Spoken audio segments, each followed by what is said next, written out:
और हाथरस भगदड़ मामले में 121 लोगों की मौत के बाद गायब हुए बाबा अब सामने आ गए हैं। 2 मिनट के बयान में हर शब्द फरेब और झूठ से भरा हुआ था। यानी बाबा ने अपने बयान में जो जो कहा, जो उसने किया, दोनों आपस में मेल नहीं खा रहा था। और इसी से यह समझ में आया कि स्वयंभू बाबा ये कितना बड़ा फरेबी है।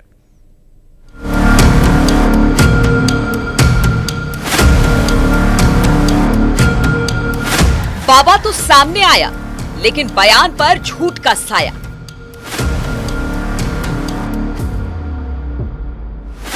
बाबा की कथनी करनी में फर्क क्यों? वो मुर्दे में जान फूंकने का दावा करता है, लेकिन लाशों का अंबार लगाकर वो भाग जाता है।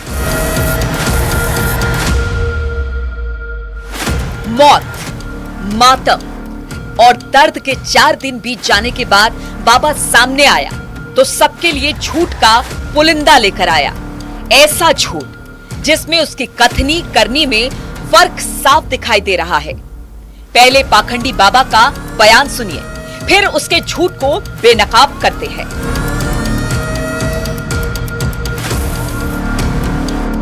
पाखंडी बाबा कहता है कि मैं 2 जुलाई की घटना के बाद बहुत व्यथित हूं, लेकिन अगर वो सच कह रहा है तो दर्द बांटने के बजाय बाबा फरार क्यों है? हम 2 जुलाई की घटना के बाद बहुत ही व्यथित हैं। बाबा कहता है कि प्रभु हमें इस दुख की घड़ी से लड़ने की शक्ति दे। वो खुद को भी कभी भगवान कहता था, लेकिन अब सवाल उठता है कि घड़ियाली आंसू बहाने के बजाय हादसे को रोकने की कोशिश क्यों नहीं की? प्रभु हमें बस संगत को इस दुख की घड़ी से उबरने की शक्ति दें। बाबा का सबसे बड़ा झूठ तो तब पकड़ा गया जब उसने कहा सभी शासन और प्रशासन पर भरोसा बनाए रखे। लेकिन सवाल यह है कि वो खुद पुलिस से अब तक क्यों भाग रहा है? सभी शासन एवं प्रशासन पर भरोसा बनाए रखें। बाबा के बयानों और उसके इरादों का फर्क हमें तो साफ साफ दिखाई दे रहा है। बयान से साफ है कि उसके अंदर का चोर पुलिस के सामने आने से रोक रहा है। हालांकि स्वयंभू बाबा के वकील एपी सिंह का दावा कुछ और ही है। साकार हरि किसी एफआईआर में नामजद है क्या? नहीं, अभी बिल्कुल नहीं। वांटेड है क्या? कोई उनसे किसी को पूछताछ करनी है क्या? बिल्कुल, पुलिस को तो बिल्कुल करनी होगी। आप तो इन्वेस्टिगेशन एजेंसी नहीं है। लेकिन जब पुलिस लगातार उनके पुलिस उनके जो उनका घर है उसके बाहर है। सवाल देखिए खड़ा तो उनका घर कहीं नहीं, उनका घर कहीं नहीं है। उनके आश्रम होते हैं और वो आश्रम उनके नहीं होते हैं। अगर कोई भी आश्रम इस देश में नारायण साकार हरि के खुद के नाम है तो मैं आपको उनके एडवोकेट होने के नाते डॉक्टर एपी सिंह घोषणा कर रहा है कि वो आश्रम न्यूज 18 को हम डोनेट करते हैं। आप उनके देश हित के लिए काम।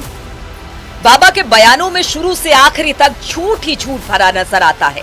करीब 2 मिनट के बयान में बाबा का हर शब्द झूठ में डूबा हुआ था। ऐसा झूठ जिसे पचा पाना आसान नहीं। बाबा ने अपने बयान में कहा कि हमें विश्वास है कि उपद्रवी बख्शे नहीं जाएंगे, लेकिन सवाल यह है कि सबसे बड़ा विलन जनता उसे ही मान रही है। फिर 4 दिन से पुलिस के सामने क्यों नहीं आया बाबा? हमें विश्वास है जो भी उपद्रवकारी हैं वो बख्शे नहीं जाएंगे। बाबा ने अपने बयान में पीड़ितों के साथ जीवन भर खड़े रहने का आग्रह किया है, लेकिन सच्चाई ये है कि पाखंडी बाबा पीड़ितों से मिला तक नहीं। फिर भला वो जीवन भर साथ खड़ा रहने का दावा कैसे कर सकता है? दिवंगत आत्माओं के परिजनों एवं इलाजरत घायलों के साथ जीवन पर्यंत संबंधन से खड़े रहने का आग्रह किया है, जिसको सभी ने माना भी है। बाबा की कहानी में गजब का झोल है। वो बाबा जो उपद्रवियों को ही बख्शे जाने का दावा कर रहा है, हादसे के बाद कुछ इस तरह भाग रहा था।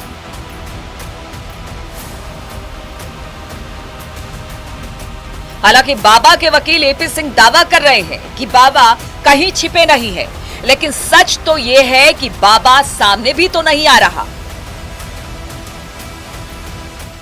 बाबा का इतने दिन बाद आना सामने, ये थोड़ा हजम नहीं हुआ। किले की तरह उसमें लोगों ने तो कल ही तो कहा था आपने कि न्यूज 18 ने कहा था कि लेटर से नहीं बल्कि सामने आना चाहिए। मैंने आपकी इच्छा पूरी कर दी, अगले दिन पूरी कर दी। आपने कहा मधुकर फरार, हमने कहा नहीं, मधुकर हॉस्पिटल में इलाज करा रहा है हार्ट, और मैंने एंटीसिपेटरी बेल नहीं किया, सरेंडर नहीं लगाया। कौन लोग थे जिन्होंने हमारे लोगों को लाश बना दिया और हमें जिंदा लाश बना दिया? हम जिंदा हैं, सेवादार जिंदा है, लेकिन जिंदा लाश बने हुए हैं, क्योंकि 121 लाशें मरती हुई देखी हैं, सैकड़ों लोगों को इंजर्ड होते हुए देखा है, अपने घर को खुद बर्बाद होते हुए देखा है, हमारा खुद अपना घर बर्बाद हो गया। बाबा पर्दे के पीछे से एपी सिंह के जरिए खेल रहा है, जबकि उसके मोहरे एक एक कर सामने आने लगे हैं।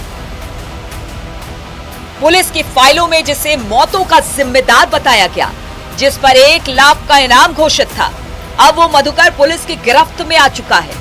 यूपी एसटीएफ ने उसे अरेस्ट किया तो उम्मीद जाग उठी कि अब कई राज खुलने वाले हैं।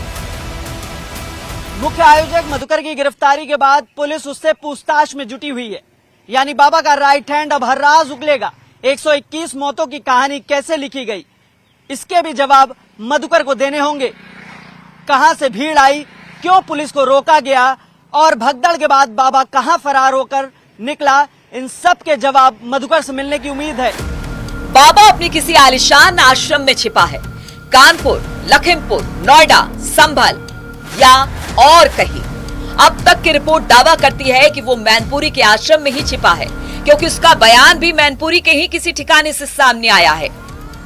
बहरहाल एसआईटी की शुरुआती जांच रिपोर्ट सामने आ चुकी है, लेकिन बाबा अब तक जांच के दायरे से दूर है। Bureau report, news 18।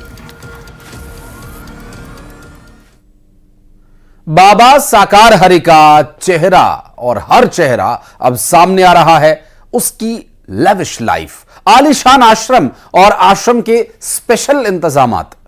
एक ऐसा ही खुलासा अलवर आश्रम को लेकर हुआ।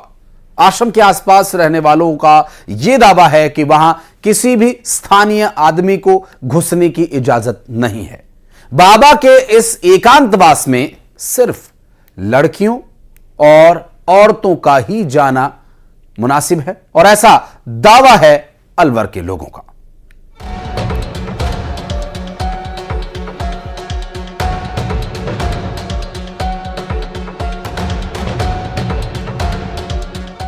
स्वयंभू बाबा का अलबेला आश्रम, यानी उसके रहस्य लोक का एक नया चैप्टर, जिसके खुलते ही बाबा का असली चेहरा दुनिया के सामने आ गया। वो आश्रम जहां सिर्फ लड़कियों को थी जाने की इजाजत।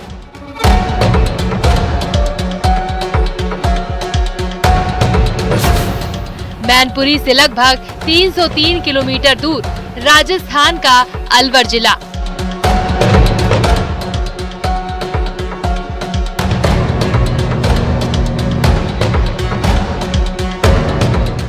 अलवर जिले सहजपुरा में भी बाबा का 1.5 बीघे के करीब जमीन पर बना एक आलीशान आश्रम है, जो हमेशा से स्थानीय लोगों के लिए मिस्ट्री बना रहा।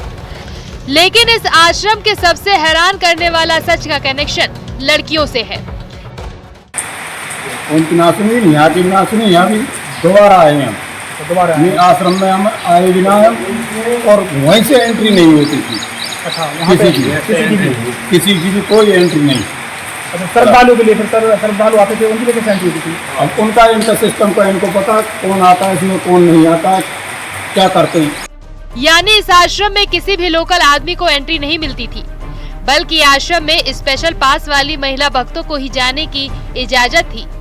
इस आश्रम में जब सत्संग होता था, तभी आम श्रद्धालुओं को अंदर जाने की इजाजत मिलती थी।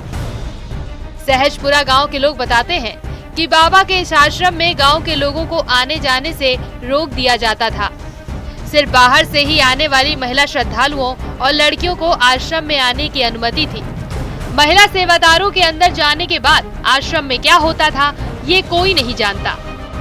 अच्छा हुआ नहीं, भीड़ तो भयंकर।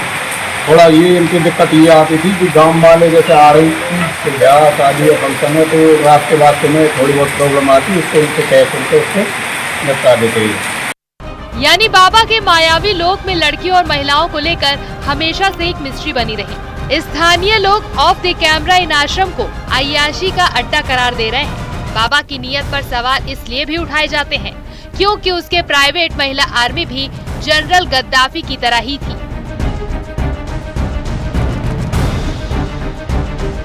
मीडिया रिपोर्ट्स में सूरजपाल जाटव के पूर्व सेवादार रहे रंजीत सिंह के दावे से कई सनसनीखेज सच उजागर हुए हैं। रंजीत सिंह ने अपने इंटरव्यू में दावा किया है कि सूरजपाल जाटव के आश्रम में 16 से 17 साल की कई लड़कियां रहती हैं, जिन्हें ये अपनी शिष्या बताता है। सूरजपाल इन लड़कियों से गलत काम भी करवाता है, यानी टोटल फर्जीवाड़ा। स्वयंभू बाबा ने सारा साम्राज्य फरेब की बुनियाद पर तान रखा है, लेकिन पाखंड पर खड़े उसके इस साम्राज्य की नींव अब हिल चुकी है। पाखंडी बाबा का चेहरा बेनकाब हो चुका है। Bureau report, news 18।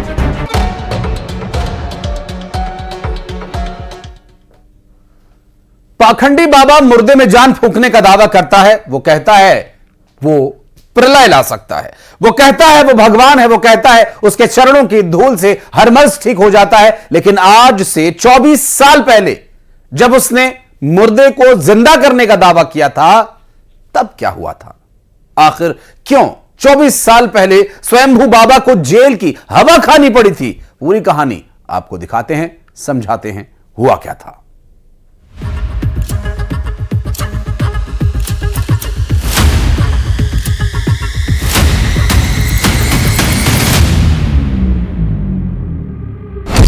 मुर्दे में जान फूंकने का दावा।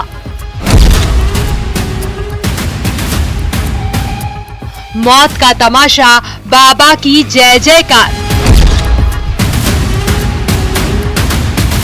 पाखंडी पर पहली एफआईआर की कहानी। 24 साल पुरानी बात है। जगह थी आगरा का केदारनगर।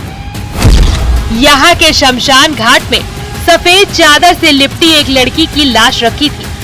चादर पर लाल कपड़ा रखा था। आसपास लोग हाथ जोड़कर खड़े थे।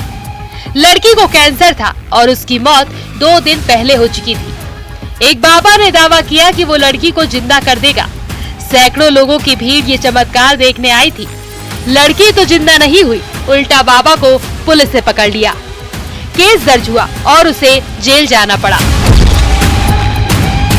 ये खबर आई थी कि एक लड़की खत्म हो गई है, उसको लेके बैठे हैं ये, और वो कह रहे हैं जिंदा हो जाएगी, और मान नहीं रहे हैं, तो मजबूरी में सब करना। अब जरा इस सबूत को देखिए बाबा के पाखंड की कहानी बयां करता 24 साल पुराना पुलिस रिकॉर्ड। ये केस चमत्कार और अंधविश्वास फैलाने के लिए दर्ज किया गया, लेकिन कहानी कहां से शुरू हुई वो बताते हैं आपको। इसी आगरा शहर की बात है। हमारे यहाँ पर एक जगह है केदारनगर, और केदारनगर के पास ही एक शमशान घाट बना है, और उस शमशान घाट के पास है मल का चबूतरा। 24 साल पहले इस चबूतरे पर 17 साल की लड़की की एक लाश रखी थी। सूरजपाल बाबा ने दावा किया था वो इस लड़की को जिंदा कर देगा। जैसे ही ये बात आसपास के लोगों को पता चली तो देखते ही देखते भारी भीड़ इकट्ठा हो गई। लोग इसी उम्मीद में शमशान घाट पहुंच गए कि सूरजपाल बाबा कोई चमत्कार दिखाएंगे, मरी हुई लड़की जिंदा हो जाएगी। सूरजपाल के सेवादारों ने कहा था कि सुबह 11 बजे लड़की जिंदा हो जाएगी। टाइम निकल गया, लेकिन लड़की जिंदा नहीं हुई। ये होश आया, उसको कुछ भी हुआ, उस बच्ची को होश आया, उसने चाय पिया या पानी पिया, कुछ भी पिया, उसके बाद जो लड़की है फिर दोबारा जाकर जब मर गई वो, उसके हालांकि बाबा ने ये भी कही थी इसका भाई 10 संस्कार कर दो, ये खत्म हो गई लड़की। इसको मल के चौतरा लेके गए, वहाँ पे इनके भक्तों ने, इनके भाई गुरु वगैरह जो भी इनसे जुड़े हुए थे उन लोगों ने क्या कहते इतना उद्यम किया था मल के चौतरा के अंदर हद से ज्यादा। उसके बाद यहाँ 4 थानों में फुर्स आया था, भोले बाबा खुद पुलिस लेके गई थी यहाँ से, और जो उनके चेले चपाटे उनको लाठी चार्ज भी हुई थी वहाँ पे जाके। भोले बाबा पे मुकदमा भी दर्ज हुआ था? हाँ, उस टाइम पे हुआ था, भैया इनको लेके गए थे वहाँ पे। लेकिन उसके बाद से कभी भोले बाबा यहाँ आए नहीं थे। शमशान पर चमत्कार न होता देख उस दिन भीड़ बेकाबू हो गई। लिहाजा शाहगंज थाने की पुलिस मौके पर पहुंची। सूरजपाल बाबा और उसके साथियों को गिरफ्तार कर लिया गया। शमशान घाट में मौजूद महिलाएं पाखंडी बाबा की गिरफ्तारी से भड़क गई, लेकिन पुलिस ने अपना इरादा न बदला। जिंदा नहीं हुई थी, उसको हॉस्पिटल ले जाया था हमने, उसका पोस्टमार्टम कराया था, सब काम कराए थे। बाबा को भी जेल की रात गई। हाँ, बाबा को जेल भेजा था, उनके समर्थकों को भेजा था।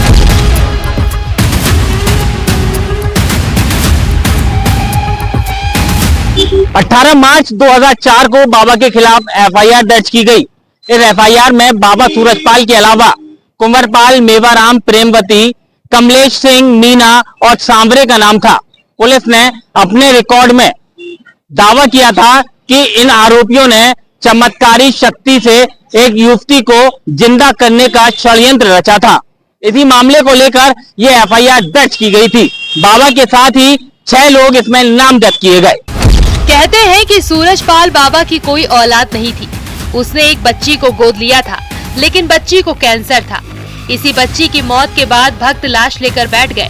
दावा था कि बाबा लाश को जिंदा कर देगा।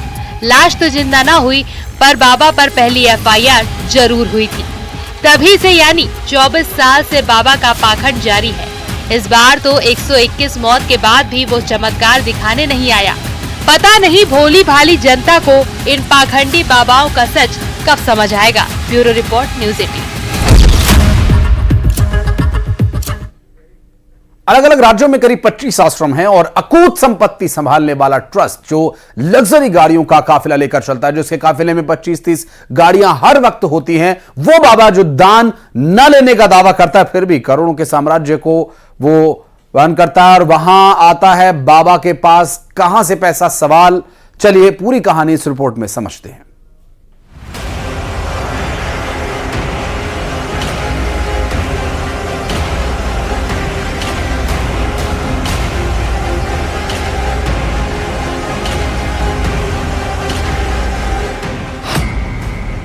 बाबा के 100 करोड़ की साम्राज्य का सच क्या है?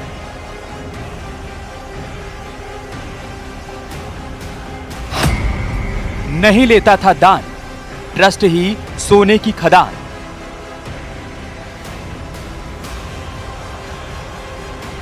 $100 करोड़ से ज्यादा के आश्रम और जमीन।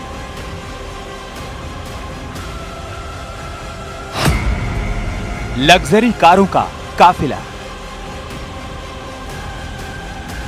आलीशान आश्रम और 80 सेवादार। ये शान और शौकत है भोले बाबा की। उस बाबा की जो दावा करता है कि एक पैसा भी दान नहीं लेता। सवाल यहीं से उठता है कि जब दान नहीं लेता तो करोड़ों का साम्राज्य कैसे? हरि परमात्मा की कितनी मेहर है आप लोगों तक। अगर संस्कार न हो तो आप आना नामुमकिन का संभव। आज हम आपको बाबा की सोने की खान में लेकर चलेंगे। पड़ताल करेंगे उस पहलू की जिसके लिए इस तरह के पाखंडी धर्म का सहारा लेकर अपना धंधा चलाते हैं। हम अपनी पड़ताल में बाबा के काले साम्राज्य के सच को समझाने की कोशिश करेंगे। दर्जनों आश्रम की कहानी बताएंगे। हर आश्रम के नाम पर बने ट्रस्ट की कहानी बताएंगे। बाबा के सोने की खदान में दान करने वाले दानवीरों की लिस्ट बताएंगे। लेकिन इन सब के बीच जो दिखाई दे रहा है उसकी बात नहीं, लेकिन काले को सफेद करने वाले राज से भी पर्दा उठाएंगे।